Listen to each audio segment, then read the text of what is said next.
Yuji Itadori is an ordinary boy in modern-day Japan brought up by his caring but stubborn and short-tempered grandfather ever since his parents' deaths when he was a baby. He is just starting out high school, and his grandfather is bedridden and battling a terminal illness. In spite of his hardships, he has a perky and optimistic attitude, making him fairly popular in school despite only being a freshman. Nicknamed Tiger of West Middle, he's known for his outstanding athletic abilities, even rumored to have run 100 meters in 5.47 seconds. Despite his clear aptitude for sports, he's a member of the occult club, which holds itself up in a small storeroom to perform rituals to communicate with spirits in the name of club activities. One day, while they're talking to a ghost through a handmade Ouija board, the school president barges in to give them an official notice to disband their club and forfeit their room because they don't conduct any real activities as a research club. The club president, Setsuko Sasaki, boldly presents a mystery file case to disprove his allegations. The rugby field was recently closed off after a bunch of rugby team members fell ill and were even hospitalized. Isn't it strange how so many of the school's most physically fit students suddenly fell sick? Some of the afflicted students reported hearing mysterious sounds from the ground right before they fell ill. The occult club conducted a thorough investigation to discover a newspaper article from 30 years ago that reported the disappearance of Mr. Yoshida, owner of a construction company, who was last seen on the school grounds during its construction. Alas, the grass was green in the new school field, but not in his life. He was struggling to make ends meet and was forced to borrow from loan sharks but was unable to pay off any of them. With many enemies, it was only natural for him to be plucked off by one of them. Thus, the occult club decisively concludes the mystery of the mass illness is caused due to Mr. Yoshida's cursed spirit buried under the rugby field. Though they make a compelling case, the school president points out that the illness was actually caused by a tick breakout. Yuji still tries to convince the president, but he claims that the occult club has many more problems, the biggest being that they don't meet the minimum requirement of 3 members to be legit because Yuji is a track and field club member. He claims to have no idea what the president is talking about to his betrayed seniors when the track and field could. Mr. Gaki appears and states that he's the one who put Yuji's name in the track and field club because he's needed for the school to conquer the nationals. Yuji, who seems to have already rejected the coach many times, demands his name be withdrawn from the club. Mr. Gaki challenges him to a shot put competition, the winner of which will decide this matter. The coach, which is a former national record holder, throws the ball an impressive 14 meters away. Despite having a lean build, Yuji flings the ball hopping 23 meters distance. Seeing this, Setsuko herself says he shouldn't hold himself back in the occult club and join a sports club instead. However, he reassures her and the other senior member, Takeshi Yaguchi, that he wants to be in their club because it's fun and easygoing, and he'd like to be home by 5 p.m. every day for personal reasons.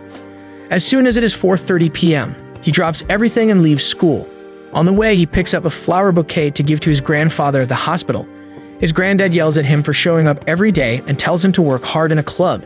He wants to tell Yuji something about his parents, but Yuji refuses to listen, saying he's uninterested. While arranging the flowers in a vase, his granddad quietly tells him that he has good strength and he should use it to save others so that when he's on his deathbed, he's surrounded by people unlike himself. After that, an unsettling silence settles into the room. Yuji calls out to his granddad, but there's no response. Fighting tears away, he calls the nurses to handle his dead granddad's body. While filling out the paperwork for a death certificate, a black-haired, edgy-looking dude named Megumi Fushiguro approaches him and says he wants to have a word with him. He gets right down to business, telling Yuji to hand over the cursed item he possesses because it's very dangerous, showing a picture of a wooden box with a wrapped object placed inside it. Yuji recognizes it and admits he found it. The edgelord goes on to explain that most unexplained deaths and disappearances are caused by curses, and that curses are formed by mankind's negative emotions, making schools and hospitals hotspots for them. Hence, it's common practice for schools to secretly house a powerful curse object in a protective talisman to ward away weaker curses. However, the powerful curse's seal eventually breaks, luring other curses to swarm around it to fatten themselves up. The box he found contains one such special grade curse, and you should hand it over before people die. He tosses the box at Megumi, but points out that the object inside is with Setsuko and Teiki, who intend on going to school that night to remove the talisman and see what happens. Megumi looks horrified and tells Yuji that they're going to die. He immediately starts running toward the school with Yuji behind him to guide him. Upon arriving, Yuji runs toward the gate, but some invisible force pushes him back. Megumi tells him to stay put and jumps the gate to look for the two. Just from the atmosphere, he can tell the school is overrun with curses already. He comes across the first one very soon, after which he summons 2 of his demon dogs to eat it. Meanwhile, Yuji senses the aura of death inside the school and thinks back to his granddad's death. Even though it was plenty sad and he was left with a feeling of loneliness, his granddad died a proper death, unlike his occult friends if they die inside the school tonight. The thought forces Yuji into action and he busts in through the window, punching the large curse, devouring his friends. He manages to pull Setsuko and Takeshi out, and Megumi finishes off the curse with his dogs. Yuji asks him what they are, to which he replies that they're shikigami, which is also a type of curse. Normally curses can't be seen unless someone is on the verge of death or in places like this. While picking Setsuko up, something falls out of her pocket. Yuji picks it up and Megumi tells him that's the special grade cursed object, Sukuna's finger, and that it's a miracle it wasn't swallowed yet because it was the curse's main target. Eating it would increase the cursed energy of the lucky curse. Yuji tosses the finger at Megumi, but suddenly a curse leaks through the ceiling above them. Megumi reacts quickly and pushes Yuji away but gets caught by the curse instead. He tries to fight back, but the curse throws him toward a wall, causing the wall to crumble. The curse follows him as he makes a rough landing outside and is barely able to move. Yuji tries to hold the curse off, but Megumi snaps at him, telling him to run away because only a curse can defeat other curses. He eventually gets deadly close to the curse's mouth and swallows the finger on an impulse as a last-ditch effort. Megumi is sure Yuji will die because the finger is supposed to be poisonous, but instead he gets refueled with new superhuman strength and rips the curse's arms apart. The curse hurriedly crawls after him, but he casually smacks it on the head, causing it to disintegrate instantly. After that, 2 extra eyes open on Yuji's cheekbones and an unknown voice starts laughing maniacally from his mouth. He tears off his shirt to remove black marks all over his body. Megumi stares at Yuji, shell-shocked because the worst-case scenario has occurred in reality. The special grade curse has reincarnated and possessed Yuji's body. Megumi sentences Yuji to death in order to exorcise Sukuna's spirit in Yuji's body. Right at that moment, the marks over his body fade and Yuji starts speaking in his normal voice again, claiming he's got everything under control. Megumi gets confused about what he should do when a blindfolded, white-haired dude named Gojo Satoru saunters onto the scene to check on the situation. He asks Megumi if he found the special grade cursed object, to which Yuji says he ate it.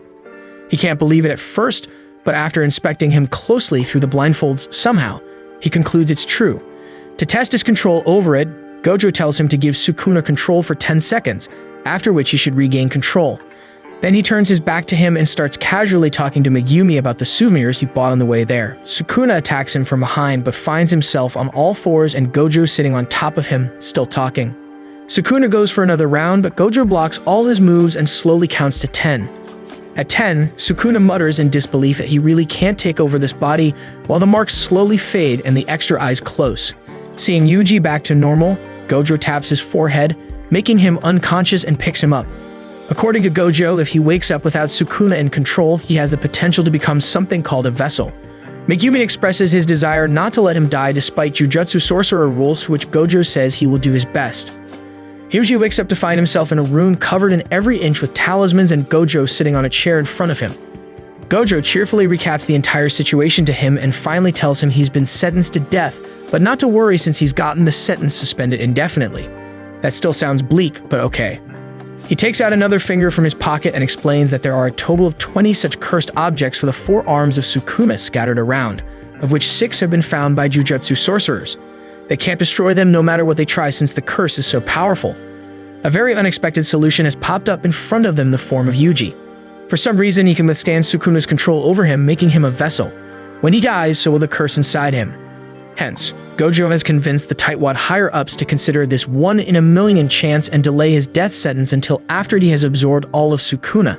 TLDR, Yuji can either choose to die this instant or die after he's absorbed all 20 fingers. Maybe he'd like the taste of a curse-human finger because he chooses to live until he's swallowed all of them. He pays a visit to Takeshi, who is in a coma at the hospital.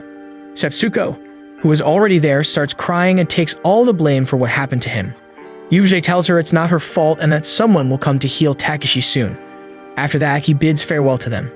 Gojo accompanies him when his granddad's body is cremated. While collecting the ashes, he asks if fewer people will die if the world is rid of Sukuna's curse. Gojo replies affirmatively. He thinks of his granddad's last words and makes up his mind. He asks Gojo for the finger and swallows it.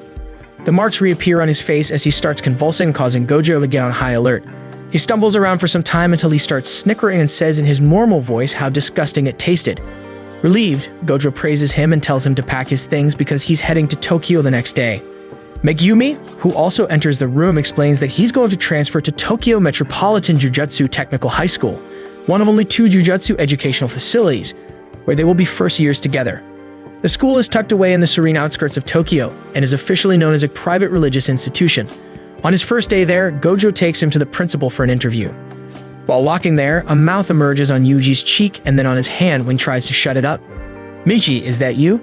Sukuna thanks Gojo for basically enabling his growth and promises to kill him first. Gojo considers it an honor to be targeted by him, explaining that Sukuna was a human who existed 1,000 years ago that reigned terror in the world during the Jujutsu Golden Age. With his 4 arms, 2 faces, and unmatchable strength, even the strongest sorcerers couldn't defeat him. After death, he haunts the world through his cursed object. When Yuji asks him if he or Sukuna would win in a fight, he confidently answers he'd win. Yuji and Gojo enter a dimly lit room where a brute-looking man is making stuffed toys. Gojo introduces him as Principal Yaga Masamichi. The principal asks Yuji what he plans to do in Jujutsu Tech. Yuji is stumped at first but says that he wishes to collect all of Sukuna's fingers because of his granddad's dying wish. The principal disapproves of him only doing this because someone else told him to and casts a curse on one of his dolls to attack him. While dodging its surprisingly strong moves, the principal keeps urging him to find his real motive. Eventually, the doll kicks his butt. At that moment, he asks Yuji a crucial question. Will Yuji blame his grandfather when he's killed by a curse? The doll delivers an undercut punch which sends him flying, and during the time he's in the air, he realizes that everything he was good at before, like sports, he knew that someone else could be just as good. He finally fights back and holds the doll in a rear-neck choke, while telling the principal that consuming Sukuna is the one thing only he can do, which is why he wants to do it. Even if he didn't have this death sentence on him, knowing evil was around because he didn't do anything would fill him with regret throughout the rest of his life. The principal seems satisfied with this answer and passes him. Gojo shows him to his dorm room, which is right next to Megumi's, who doesn't share the same excitement as Yuji when he finds out. Gojo explains that Yuji will be accompanying them on their field quests to find the rest of the fingers as a sort of radar, and Sukuna will tell them where they're hiding because he wants to reach his full power. Before all that, the 3 of them have to go to the train station the next day to pick up the other first-year Nobara Fujisaki. Yuji wonders why there are so few students, but there's a simple explanation. Megumi points out that it's very rare for people to be able to see curses, so the most basic criteria to become a jujutsu sorcerer can't be met by the vast majority of people. They find Nobara harassing a scouting agent to consider her for a modeling gig. She takes one look at the boys and lets out a heavy sigh. She introduces herself and tells them to consider themselves lucky to have a pretty girl in the group.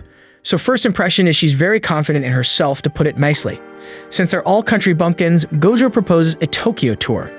Yuji and Nobara can't wait to go sightseeing, but their excitement is shattered when their first stop at Roppongi turns out to be a curse exorcism mission. He sends the betrayed duo to exorcise the curse as a field test. Even though Yuji has curse energy flowing through him, it'll take him a while to control it, so Gojo gives him a curse tool called the Slaughter Demon to use. Gojo tells him not to let Sukuna out as a final piece of advice. Nobara treats this mission as a chore that they need to finish as soon as possible. She suggests they split up, with her going down from the top floor while he works his way up. While the 2 are inside, Gojo and Megumi discuss the purpose of this exercise. Gojo reveals that this test is actually for Nobara because Yuji already seems to be completely fine with killing curses, even though they take up disturbing and distorted human forms, but it's still yet to be known if she's crazy enough to look past her fear and disgust to defeat a curse. Megumi wonders if such a test is too late since she's experienced with handling them, but Gojo points out that she's dealt with countryside curses all her life. Since curses grow in proportion to the human population, city curses are on another level compared to the countryside ones. She climbs up the stairs to see a floor full of mannequins but senses something unusual. She calls out to the mannequin in the center that it's not fooling anybody and should reveal itself as the curse it is. When there's no response, she brings out a hammer with a heart on it and 2 nails, which she imbues with cursed energy and launches with her hammer to hit the mannequin in the head. It stumbles back and multiple eyes open, proving it is a curse in disguise. She snaps her fingers to make the nails dig deeper and inject even more cursed energy, making its head pop. She sees a metal rod topple to the floor and notices a kid hiding behind the boxes. She tells him the danger is gone and he can run away now, but he's too scared to do so. She's about to go and call Yuji for help, but a high-intelligence curse appears and holds the kid hostage. For a moment, she considers leaving the kid to save her life, but finally she drops her weapons and asks the curse to let him go. The curse merely chuckles and doesn't give up the boy. Having expected it, Nobara prepares for her death but only regrets that she never got to see someone named Sari again. However, before the curse can do anything, Yuji punches through the wall and chops the curse's hand to force the kid out of its reach.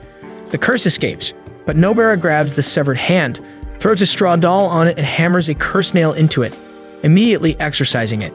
After getting rid of the curse, Yuji asks her why she joined Jujutsu Tech. She brashly claims to have joined because it's the only way to move to the city without worrying about the money. In a flashback, we learn that Sorei was a city girl who moved to her village when Nobara was very young.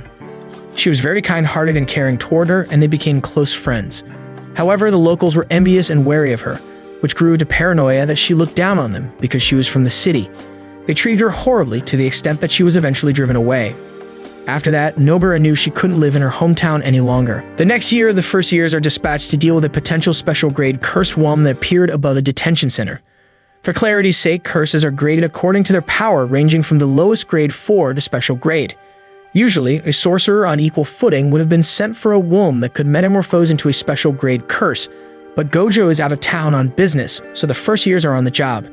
They are escorted by Kiyotaka Aijichi, who warns them not to fight under any circumstances, their objective being solely to look for and help survivors since there are 5 inmates still inside with the womb. He creates a veil that conceals them from the public eye, and Megumi summons one of his dogs to help them detect when the curse is close by. They enter what is supposed to be a 2-story dorm, but instead see a tall and massive expanse filled with twisting pipes, and the door they enter from gone. Megumi realizes they're inside a huge innate domain created by the powerful curse. Soon, they find the mangled bodies of 3 inmates, one of them being the son of a distressed mother waiting for him to come out. Yuji wants to take the body with them to give the mother, but Megumi asserts that they must leave it behind for the best chance at survival. They get into an argument over it, but Nobara tells them to cut it out. Time and place, people, time and place. While yelling at them, she suddenly falls through the floor. Megumi gets alarmed, thinking his dog should have alerted them of the curse, but turns to see it dead and smeared against the wall. That's where I draw the line, leave the dog alone. Megumi tells Yuji they need to escape for now and can come back for Nobara, but trails off in the middle of his sentence when a chill runs down his spine. A special grade curse appears between them, and neither of them is able to move. Yuji gathers the will to reach for Slaughtered Demon, but the curse immediately chops his hand off. He tries to stop the bleeding by tightly winding a belt around his arm and tries to draw Sukuna out, saying if he dies, so will Sukuna. The demon corrects him, saying there are still 18 pieces of him out there, so he's not worried, but since he doesn't have control over his body, Yuji can do what he likes. However, if he lets Sukuna gain control, he'll kill both Megumi and Nobara before this other curse can. With no options left, Yuji tells Megumi to find and escape with Nobara, and after doing so, send him some kind of signal so that he can hand the baton to Sukuna. Megumi refuses at first, but ultimately obliges. He summons Nu, a flying Shikigami, to escape and unleashes his demon dogs to sniff her out. Meanwhile, Yuji tries his best to face the curse without having any idea how to use curse energy. Obviously, he gets tossed around like a plaything, and when he makes an attempt to withstand its bursts of energy, the fingers on his other hand start disintegrating, thoughts of fear and regret flood in. He's about to give up when he has a revelation. Curses manifest from the emotions of mankind, so he channels all the fear, hate, and regret he's feeling now into his fist to release curse energy. He charges toward the curse with his powered fist, but the curse simply blocks his punch with its hand. Thankfully, he hears the howls of Megumi's divine dogs and realizes he's signaling their safe return. He lets Sukuna take control, and the curse immediately detects the change in power and gets nervous. Instead of attacking the curse, Sukuna plots ways he can screw with Yuji, but knows he can't go straight to Megumi because he will just switch back. Instead, he thinks of drawing this curse out to kill Megumi. However, the curse doesn't follow him when he very politely asks and tries to attack him. He regenerates Yuji's hands, blocks the curse, and begins his gruesome attack on it. He ends up cutting the curse's limbs off and nailing them to the wall. The curse grows back its limbs to face him again, looking very pleased with itself, so Sukuna decides it's time to show it, and Yuji real Jujutsu. He uses a curse technique, domain expansion, to make his own domain called the Malevolent Shrine. The curse gets chopped up into pieces by the mere sight of it. Sukuna takes one of his fingers out of the curse's body and makes his leave before the curse completely disintegrates. He begrudgingly tells Yuji the job is done, and that if he plans on switching, he may as well do it now. Moments pass, and there's no response to Sukuna's delight. Megumi senses the special grade curse's innate domain closing, so all that's left is for Yuji to return safely. Another chill runs down his back, and he realizes Sukuna is behind him. Sukuna snarkily informs him that Yuji's having trouble switching back with him, but it's only a matter of time before he succeeds. So Sukuna takes him hostage by reaching into his chest and ripping his heart out since he doesn't need it to keep using this body, but Yuji will die if he switches back. As an extra measure, he swallows the finger he obtained from the curse. Next, he wishes to kill Megumi for shits and giggles. Megumi believes Yuji will be back as soon as he can, and that even though Sukuna doesn't need the heart to live, it must have significantly weakened him. He decides to try and make Sukuna think he needs to heal the heart to fight him so that Yuji can regain control of the body. He unleashes Nu on him and also fights him with his bare hands, but Sukuna dodges all his moves like he's play fighting with a kid. He summons Orochi, a giant serpent, to grab Sukuna, and the two Shikigami try to gang up on him, but he immediately destroys the snake and appears behind Megumi to throw him across the detention center. Nu flies to him and gives him a safe landing. Having lost his white divine dog in Orochi, he releases Nu before it also gets destroyed. Sukuna recognizes that Megumi uses shadows to create his Shikigami, unlike the typical charms technique. He finds it interesting and says it was a waste of his talent to run away from the special grade curse earlier. He asks him why he's risking his life for Yuji, who doesn't seem worth that much. Megumi thinks of a girl with kind eyes who once told him that if she had the time to curse people, she'd use that time to think of her loved ones instead. Despite her being a good person in all regards, she has met a tragic and unfair fate. Ever since that, Megumi decided to save good people and give them fairness in their lives, which is why he's fighting so hard for Yuji. He prepares to fight with newfound strength but stops when he notices Sukuna's marks fade. Megumi lets Yuji know that he never regretted saving his life, even though it was dangerous, because he knew he was a good person. Yuji, who's regained control of his body, thanks him and tells him and Nobara to live a long life while bleeding out profusely. Within seconds, he buckles to his knees and dies, all while giving a hearty smile. Once Gojo returns to the city, Kiyotaka recounts the events to him at the morgue. Gojo suspects the higher-ups used the special grade curse and his absence to their advantage and dispatched the first years for the mission they were clearly underqualified for in hopes of killing Yuji, since they didn't like the decision to suspend his death sentence indefinitely. The thought angers him so much that he considers killing all the higher-ups, which terrifies poor Kiyotaka. To his utmost relief, the school doctor named Shoko Airi walks into the room and dispels the tension. She takes off the sheet over Yuji's dead body, looking forward to dissecting and examining him. Meanwhile, Megumi and Nobara mourn the loss of their comrade at the school. They're approached by a second-year upperclassman, Makizinen, who chastises Megumi for calling him by her last name out of respect. She's the best student at wielding cursed tools. She's followed by two other second-years, a talking panda named Panda and a cursed speech user who only speaks in rice ball ingredients named Toj Inumaki. Panda apologizes for the unfortunate timing, but invites them to participate in the Kyoto Sister School Exchange event. Typically, it involves the second and third years, but the third years are suspended for some reason. It's an annual 2-day event in which select students meet up from both schools and participate in a competition proposed by the two principals. Megumi and Nobara agree to participate and receive training for it. While all this is happening, there's a whole load of stuff going down within Yuji's body. Sukuna sits on an extravagant throne atop a pile of carcasses and looks down on Yuji, who yells at him for killing him. He tries to land a blow on Sukuna, but of course fails, and Sukuna ends up sitting on him while explaining that they're in his innate domain. He wants to revive Yuji, claiming he has something he wants to see for himself now, thinking back to Megumi preparing for his second attack. He proposes setting up a pact where Sukuna revives them as long as Yuji lets him use his body for a minute after waking up and retains no memory of the pact after. Yuji rejects it because he doesn't trust him to use the body after seeing what he did last time. So Sukuna promises not to harm or kill anyone during that 1 minute, assuring him that once a pact is in place between jujutsu sorcerers, anyone who breaks it is punished.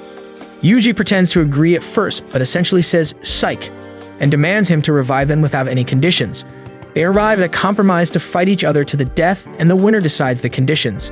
Immediately after agreeing on the fight, Sukuna slices Yuji's head in half. Meanwhile, nervous Kiyotaka somehow finds himself alone in a room with Gojo, who goes off on a monologue about why he got into teaching. It is clear to see how conservative and cowardly the ones at the top of the ladder are, so he believes a revolution in the jujutsu world is long overdue. He could kill all the higher-ups, but they would be replaced with the same type of people, and it would antagonize Gojo to the point he'd have no supporters. Instead, he chose to educate young and upcoming sorcerers so that they can bring about change when they're of age. Shoko calls out to them when she's prepared to start dissecting, but to everyone's surprise and Shoko's mild disappointment, Yuji gets up and greets them. Later, Gojo asks Shoko to leave Yuji listed as dead on the records to give him time to rebuild his strength before he's targeted again. He plans to have him make his comeback in time for the Kyoto Sister School Exchange event in 1.5 months. While Megumi and Nobara train him in the second years, Gojo tasks himself with secretly training Yuji. According to him, Yuji is better at close combat than the other first years, but he needs to learn basic jujutsu knowledge and how to control cursed energy. First, he demonstrates an important concept through 2 juice cans. He simultaneously pushes one of the cans with great force and twists the other, explaining that he used cursed energy on the first and a cursed technique on the other. That doesn't make any sense to Yuji, so Gojo compares cursed energy to electricity and cursed techniques to appliances. Controlling pure cursed energy is difficult and rough, just like with electricity, but it can be harnessed and channeled to perform tasks with appliances. Similarly, cursed techniques can be used by channeling cursed energy to make powerful and controlled effects. Yuji gets excited about learning cursed techniques, but Gojo deflates his enthusiasm by pointing out that sorcerers are born with their cursed techniques, except for using shikigami and making simple barriers. Instead, Yuji should focus on integrating cursed energy into his fighting style. He recalls that he'd already successfully done it once while facing the special grade curse in the detention center, so Gojo tells him to try it out again. He punches his hand, but there's no cursed energy behind it. Gojo explains that he probably created all that cursed energy because he was brimming with negative emotions in the detention center, but he is yet to train himself on how to create cursed energy at the tiniest spark of emotion and also how not to waste it when he's bursting with them. Yuji is going to train by watching an endless amount of movies ranging in emotions in the company of a cursed corpse doll, which gets activated to attack him whenever it stops receiving a steady flow of a set amount of cursed energy. The first goal is for him to watch an entire movie without awakening the doll, effectively training him to maintain a steady output of cursed energy, no matter what emotions he feels. Slowly, Gojo will increase the set amount of cursed energy the doll will need to stay calm. Before leaving, he asks Yuji if he talked to Sukuna while he was dead, specifically if he made any pact or contract with him. To which Yuji replies he thinks they did talk about something but can't remember what it was. After that, he leaves Yuji to work hard on his movie binging exercise. Kiyotaka drives Gojo to his appointment with the principal. On the way, he tells Kiyotaka to stop the car, gets off, and tells him to keep driving without him. Kiyotaka decides it's best not to ask questions and hurries away. Shortly after the car is out of sight, Gojo gets jumped by a one-eyed freak. The freak creates a mini volcano beside Gojo and blasts him with red-hot lava, scorching everything around him. The freak mutters that dealing with Gojo was easy, but the smoke slowly recedes to show Gojo is still standing there and absorbing the lava around him. He realizes the freak is a cursed spirit that is somehow able to communicate clearly and is probably stronger than Sukuna currently is. The spirit launches small flying creatures called ember insects on him, which he blocks right before they reach him. They set off an obnoxious sound before bursting into flames. Next, the spirit gets in close range to set him all up in flames by touching him and again mistakenly thinks he's defeated Gojo. Seeing him still alive astounds the spirit because he's sure he touched him this time, but Gojo corrects him, saying he touched the infinity that is between him and the spirit. As a live demonstration, he asks the spirit to touch his hand. The spirit extends his hand to touch him but is unable to completely close the gap between them. Gojo explains that his hand hasn't really been stopped, but it gets slower the closer it gets to his hand. Gojo bridges the gap for the spirit by intertwining his fingers with his and then sucker punches him. After that, it's a one-sided fight where Gojo wipes the floor with the spirit. While the spirit recovers from one of the hits, Gojo disappears from the scene to check on Yuji, who he finds completely engrossed in the film but not setting off the cursed corpse doll. Even when he talks to Gojo, the cursed doll isn't set off, proving he's learned to control his cursed energy at an extraordinary pace. Impressed, Gojo takes Yuji back to where the spirit is to let him spectate the pinnacle of jujutsu techniques, Domain Expansion. The cursed spirit recognizes Yuji as Sukuma's vessel and wonders what Gojo's play is. It seems the spirit is here to act on some grand agenda that involves rendering Gojo incapable of fighting and getting Yuji and Sukuna to join whatever his cause is. This makes him suspect Gojo has already caught on to their plans and brought Yuji, because he knows the spirit can't kill him. However, Gojo denies bringing him as a shield and claims he only brought him here for an extracurricular lesson, even going on to suggest there's no danger because the spirit is weak. This enrages the spirit, causing him to blow his top literally.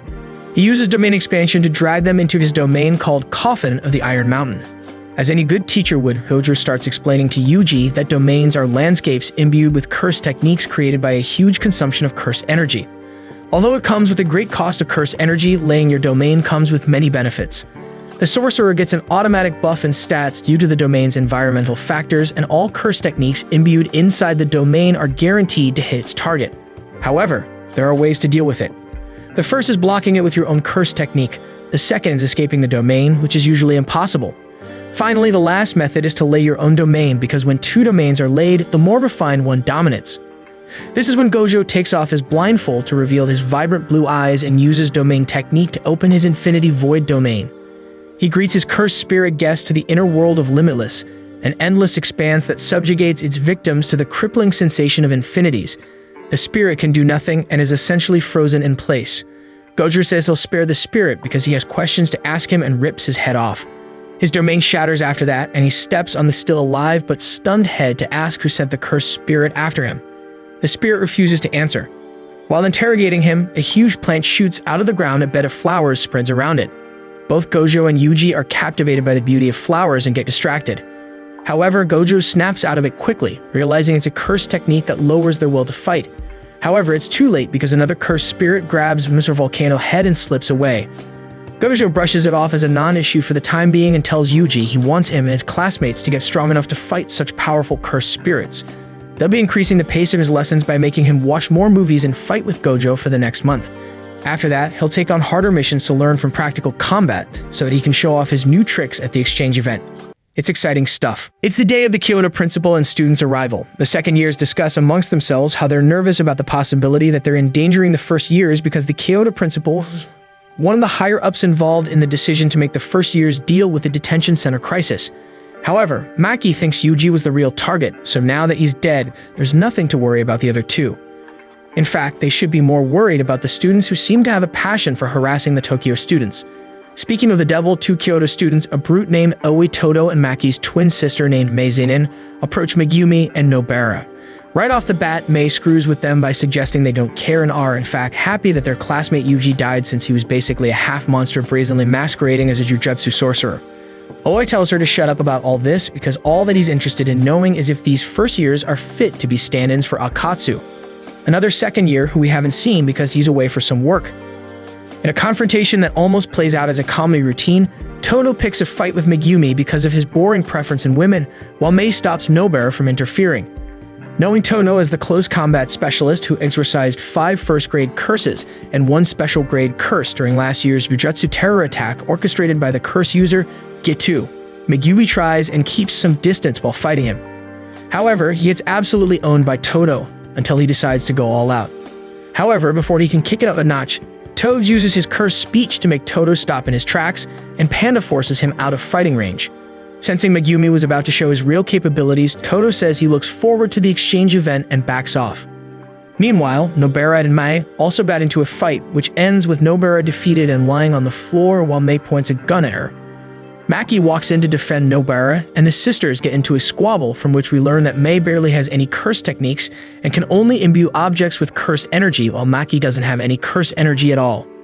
While they're arguing, Nobara gets up and traps Mei's limbs in a hold. Thankfully, the situation doesn't escalate any further because Todo tells Mei they have to leave if they want to make it in time for a sightseeing activity. While Nobara and Maki walk together, Nobara asks Maki if it's true that she has no cursed energy. Maki admits it and explains that she needs those glasses to see curses and exclusively uses weapons already imbued with cursed energy to fight. She's training to be a jujutsu sorcerer out of spite for her family, who spent years looking down on her.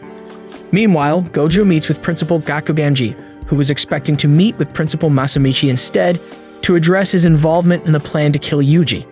He brings up the 2 special-grade curses that attacked him the other day, last year's Jujutsu terror attack by Geru Suguru, the unbelievable power of some of the students like Akatsu, and the appearance of Sukuna's vessel to highlight how the conservative attitude and wall of traditional statutes the higher-ups have built to hold back power is going to backfire, and Gojo won't be the only one who's going to fight against them soon. Elsewhere in Tokyo, a timid and unpopular student named Junpei Yoshino is horrendously bullied by a group of delinquents who falsely accuse him of inappropriately staring at a female student.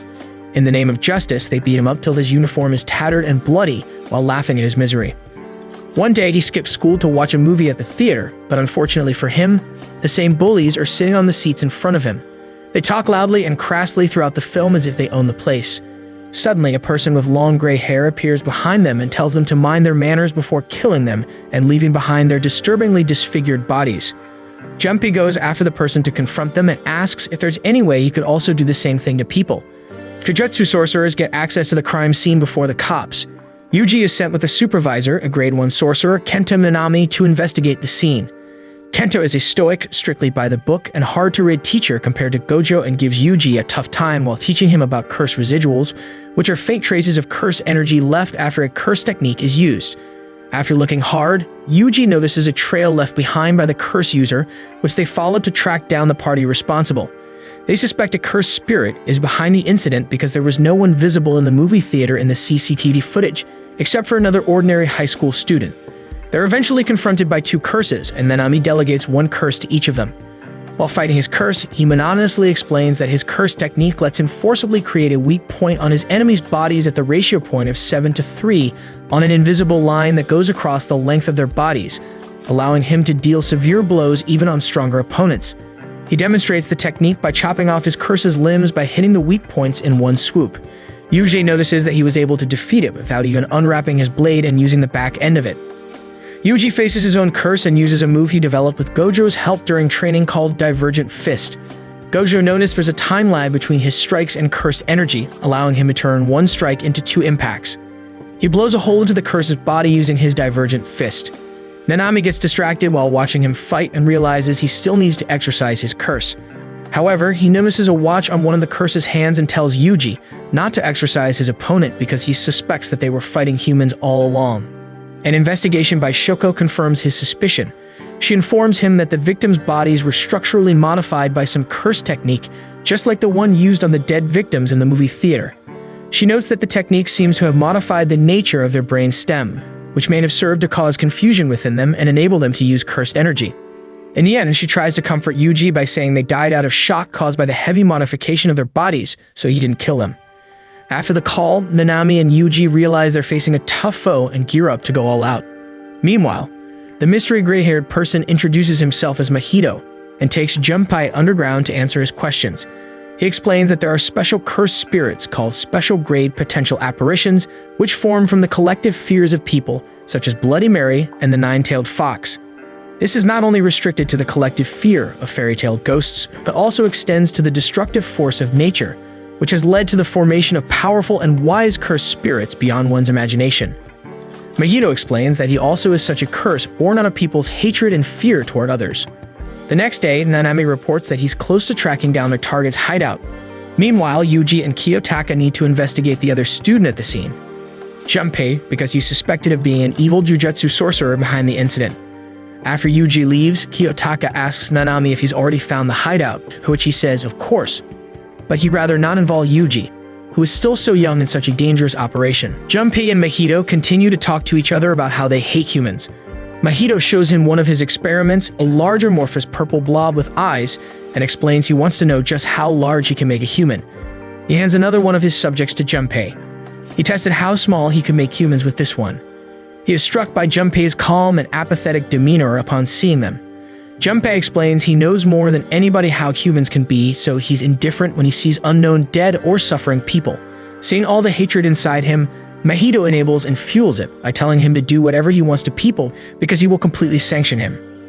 Yuji and Kiyotaka find Junpei outside his house wearing casual clothes, meaning he's been skipping school for a while. Yuji follows him down the street to wait until they reach an empty place and set off a fly head, a low-level curse not even worth a level 4 grade, to test if he has jujutsu powers. If he does, he should immediately be restrained with force for questioning about the incident. Meanwhile, Nanami infiltrates Mahito's underground hideout. Mahito is relieved he's in Gojo Satoru, while Nanami hopes to finish this quickly because he doesn't want to work overtime. He notes the similarities between Mahito and Gojo, specifically their shallow and frivolous nature, which masks their sinister and powerful strength. He cuts through one of Mahito's arms using his ratio technique. However, Mahito quickly regrows it, explaining that he has the cursed technique Idle Transfiguration to alter the shape of one's soul. The body is a mere projection of the soul, and its form depends on the shape of the soul. So he isn't healing, he's simply strongly maintaining the shape of his soul. He shows Nanami some of his human specimens he's subjected to a variety of soul transfigurations, saying normal humans are difficult to work with because they usually die in the process. He wonders if it's the same for jujutsu sorcerers, implying he wants to make Nanami one of his guinea pigs. Unbothered, Nanami checks the time on his watch and realizes it's already 5:30 p.m., and his workday is scheduled to end by 6, so he needs to clean up before that at all costs to avoid overtime. Junpei reaches his house to find one of his teachers sitting outside the front gate. Apparently, waiting for his arrival, the teacher shames him for not attending the funerals of his 3 bullies, calling them his friends. The suggestion triggers him so much that his mind spirals through all the torture those alleged friends inflicted upon him, and he fills with rage and hatred for the teacher. Remembering Mahito's promise, he is about to curse the teacher when Yuji suddenly jumps from around the corner to grab the head fly that was accidentally freed by Kiyotaka despite there being another person around Junpei. While catching the curse, Yuji notices Junpei looking at it, indicating he can see it. After tricking the teacher into leaving them alone, he asks Junpei to come with him because he has a few questions for him. The fight underground continues as Nanami dodges the human specimen Mahito uses to attack him by increasing and altering its shape. At one point, he ends up on top of the specimen's head, which weakly moans out for help and starts crying. He recalls Shoko telling him that once a human is transfigured, they can't be returned to normal, so the best option is to end their suffering by killing them. He wipes the tear off its face and shakes off Mahito's jeering by stating he doesn't let his personal feelings interfere with his work. However, Mahito sees through the straight face and can feel his soul trembling. He uses this moment of vulnerability to seize his soul and pull back before he can fight back by changing his bottom half into deer legs for increased speed. Luckily, Nanami's soul is protected by some cursed energy, but if Mahito touches him a few more times, his soul will be under his control. The clock strikes 6 p.m., officially forcing Nanami into overtime. This activates a time-based pact, releasing his full cursed energy that was deliberately suppressed before. He uses his ratio technique on the wall to cause it to collapse, forcing Mahito to focus on dodging the fallen debris when Nanami suddenly appears in front of him and cuts one of his legs off. After that, he announces that it's his time to retreat and that they can continue this if they both survive to meet again. Meanwhile, Yuji has Junpei and Tao, but is not able to reach Kiyotaka's cell because he's busy catching the other loose curse. Junpei observes him carefully, noticing the spiral pattern on his button, and remembers Mahito telling him to be friendly to those who wear them because they're jujutsu sorcerers. Yuji gets impatient and decides to interrogate him himself. He asks him if he saw anything weird in the theater before the murders, but he denies seeing anything and claims that he only began to see curses after the incident. Yuji's satisfied with his answer and asks him if they can wait for his boss for further questions. Believing in his innocence, he starts up a conversation with Junpei to get to know him. They get along over discussing movies because Junpei is something of a film buff and Yuji was forced to watch a lot of them during his training. While passionately sharing his analysis of a horror film, Junpei's mom comes over to see her son with Yuji and asks if he's a friend, to which Yuji enthusiastically answers that even though he's just met him, he hopes they can be. He stays over for dinner and starts telling funny tales about his childhood and school days, which Junpei's mom finds hysterically funny and can't seem to control her laughter, or maybe that's just because she had way too much to drink. This woman literally hands Yuji a plate and asks him to do something funny with it, and somehow, this absolute mad lad ends up performing a scene from a movie, which Junpei gets excited about. They talk about it for a bit before they decide to watch the movie together, after which Yuji leaves his place to go back. Disaster strikes that night, however, and the next day, Nanami informs Yuji that Junpei's mother is dead. He is utterly confused as to how this could happen because she was perfectly fine yesterday. Nanami tells him that someone left one of Sukuma's unsealed fingers on the table that she was sleeping on, which resulted in a bunch of cursed spirits getting attracted to it. One of them ended up killing her, but surprisingly, when the jujutsu sorcerers arrived at the scene, the room was clean, and Junpei's mom, or whatever was left of her, was laid down on her bed, covered with a blanket. Yuji asks Nanami how Junpei was feeling, but he replies that Junpei was missing, and that is very troubling news, and he tells Yuji to find Junpei and make sure he doesn't do anything rash. Junpei, however, is too far gone now. When he found his mother dead in the kitchen, his heart was broken. Mahito, who was responsible for putting the finger there to orchestrate this incident, arrived at his house and ended up consoling him and manipulating him into gaining cursed powers and taking revenge on the people who had wronged him. The next morning, Junpei was a different person. He lost all of his feelings and was an empty husk of the person he once used to be. He slowly walked over to his school, which was shrouded by the mysterious dark dome, and entered the auditorium, where the seniors were getting awarded for their achievements. Every other student inside the room was knocked out, except for the senior who bullied him and the teacher who watched him get bullied but never said a word to defend him. He walks past the unconscious students and the teacher, while the teacher tries to stop him. But Junpei is sick of being the beta male all his life and has ascended to the level of a Chad. He walks towards his senior and asks him whether he was the one who left the finger at his place, but the senior obviously has no idea what he is talking about. Junpei, however, has decided that he is done with this world and all the crappy people in it and is ready to unlive this fool. He pricks the senior with his cursed skill, and immediately his hands start getting poisoned. His entire body becomes weak and blue spots cover his face, while Junpei walks towards him and punches him straight in the face. The senior falls down on the ground while Junpei proceeds to kick the living daylights out of him, telling him that he is going to die regardless of whether he had a hand in her mother's murder or not, as he has already given him enough pain for several lifetimes. He uses his powers to lift up the senior, strangling him, but suddenly the gates open and Yuji arrives inside the auditorium, telling Junpei to stop, but he immediately realizes that he is not the friend that he knew and is transformed into something much more evil.